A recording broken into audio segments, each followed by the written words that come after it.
First ever factory outlet మన Mukunda jewellers ఫిబ్రవరి 14న సుచిత్రాలో గొప్ప ప్రారంభం. VA 2 to 12%, zero making charges పై ఫ్లాట్ 20% ఆఫ్. ఆఫర్స్ అన్ని బ్రాంచెస్ కి వర్తిస్తుంది.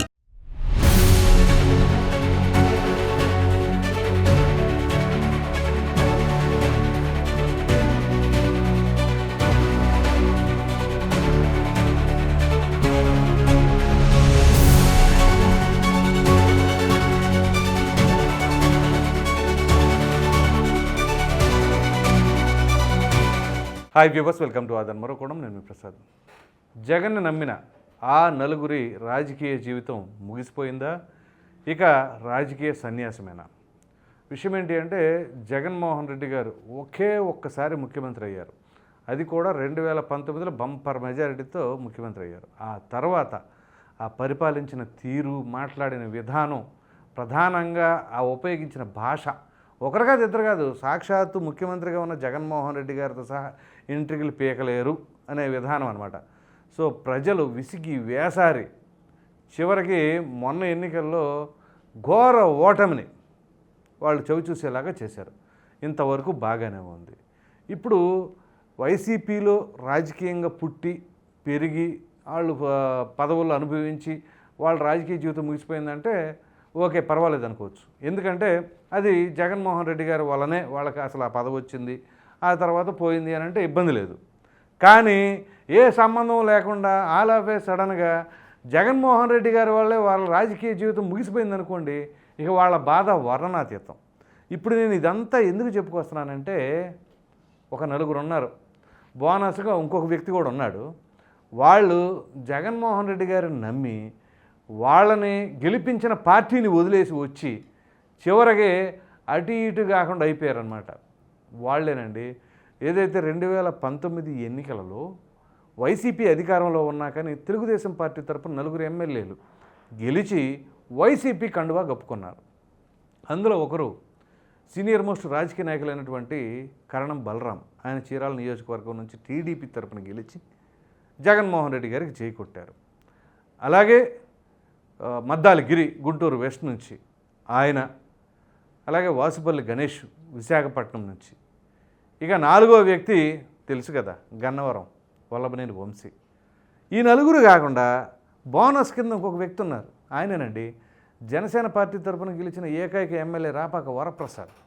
సరే, రాపాక వరప్రసాద్ అంటారా, ఆయన పక్కన పెట్టేద్దాం. ఎందుకంటే జనసేన పార్టీ తరఫున గెలిచింది ఒక్కడే కాబట్టి, సరే ఆ పార్టీకి ఆ సమయంలో అంత బలం లేదు కాబట్టి ఈ పార్టీ ఉంటుందో ఉండదో అనే అనుమానంతో జగన్మోహన్ రెడ్డి గారికి జై కొట్టారని అనుకుందాం. కానీ ఈ నలుగురు ఉన్నారు చూసారా, అంత ఎదురుగాలిలో కూడా టీడీపీ తరపున గెలిచారు అని అంటే అక్కడ టీడీపీ ఎంత బలంగా ఉందని అర్థం చేసుకోవాలి ఆయా నియోజకవర్గాల్లో. మరి అటువంటి వాళ్ళు జగన్మోహన్ రెడ్డి గారికి జై కొట్టారు. సరే అనుకోవచ్చు, 2019లో తెలుగుదేశం పార్టీ అధికారంలో ఉన్నప్పుడు వైసీపీలో గెలిచిన 23 మందిని ఎలా తీసుకున్నారు అని చెప్పేసి. కానీ వాళ్ళ రాజకీయ జీవితం ముగిసిపోలేదే.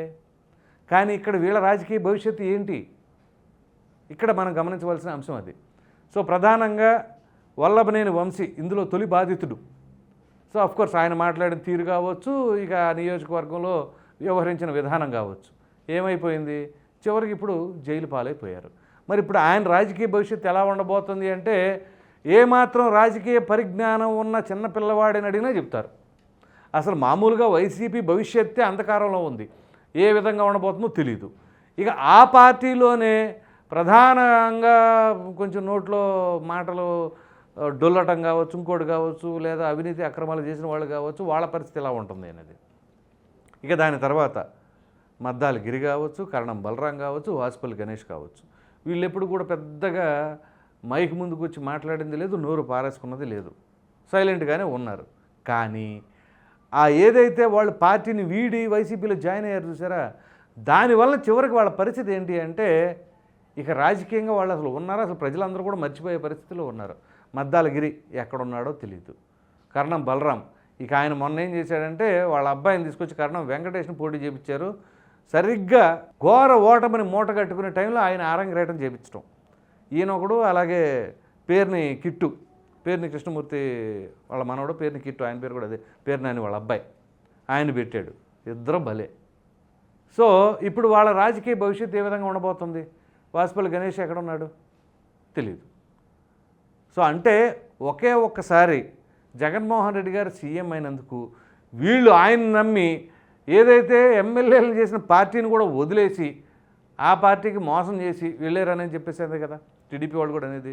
మరి అంతే కదా, గెలిపించిన పార్టీని వీడి తర్వాత ఆ పార్టీ ముద్దని వెళ్ళారు. తీరా ఇప్పుడు కట్ చేస్తే ఏమైంది? అసలు ఆ పార్టీలో పుట్టి పెరిగి నాకు సర్వం జగన్మోహన్ రెడ్డి అన్నవాళ్ళు కూడా జగన్మోహన్ రెడ్డి గారిని వదిలేశారు కదా. దానికి ప్రత్యక్ష ఉదాహరణ ముందుగా మంగళగిరి మాజీ ఎమ్మెల్యే ఆళ్ళ రామకృష్ణారెడ్డి. ఆయన అసలు జగన్మోహన్ రెడ్డి గారు అంటే మామూలుగా కాదు, పెక్ కోసుకునేంత అభిమానం, తప్పేం లేదు. కానీ మొన్న ఎన్నికలకు ముందు సమయానికి ఇక ఆ పార్టీకి రామ్ అన్నారు. ఆ తర్వాత పరిణామాలు మనకు తెలియదు ఏం కాదు. మరి అంతెందుకు జగన్మోహన్ రెడ్డి గారి ఆత్మగా భావించే విజయసాయిరెడ్డి గారు కూడా సైడ్ అయిపోయారు కదా.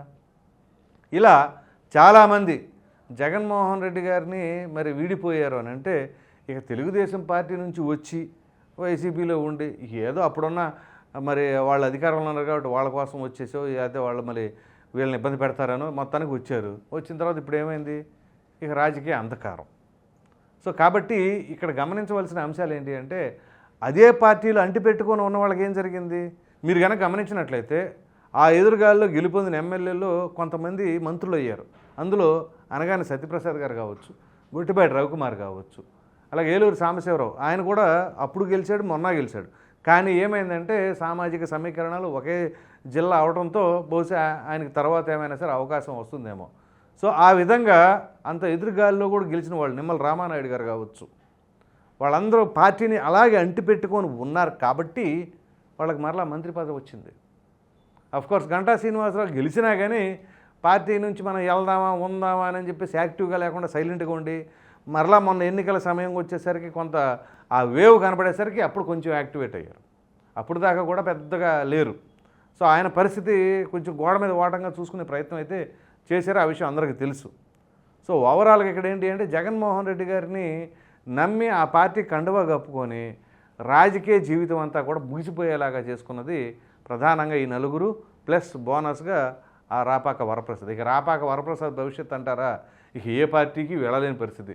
ఎందుకంటే రావడమే ఆయన జనసేన పార్టీలో గెలుపొందడం అంటే అందులో తొలిసారి పవన్ కళ్యాణ్ గారు కూడా ఓటమి చెందినప్పుడు 2 చోట్ల రాపాక వరప్రసాద్ గెలిచాడు అంటే ఆయన ఎంత బాగా చూసుకుంటారు ఆ పార్టీలో. అఫ్కోర్స్ పార్టీ క్యాడర్ ఇంకా ఎంత బాగా చూసుకుంటుంది. మరి అటువంటిది ఆ పార్టీని వీడిపోయేసరికి చివరికి పరిస్థితి ఏంటి? ఇక ఆయన రాజకీయ భవిష్యత్తు కూడా దాదాపుగా క్లోజ్ అయిపోయినట్లే.